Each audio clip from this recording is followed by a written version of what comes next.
This is how you remove the glass dome from a HarborBreeze light kit while it's attached to the ceiling.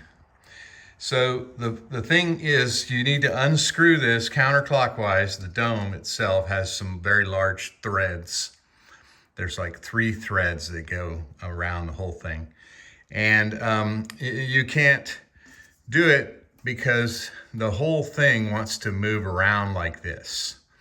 So what you do is you use this thing with your thumb, and you use, sorry, I'm not getting good focus. See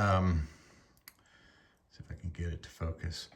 And you use this thing with your fingers and pull, and you push with your thumb over here, and all the while you hold the globe in your palm, and that gives you enough grip that you should be able to get it to twist open. Let's see if I can do this.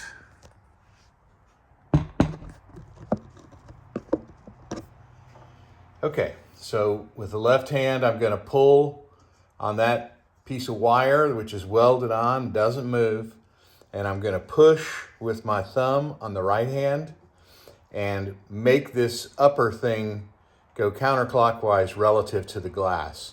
So I do that, being very careful not to drop the glass. And in effect, I rotated this counterclockwise relative to the upper part. But I did that by kind of pushing and pulling appropriately on those 2 grip points.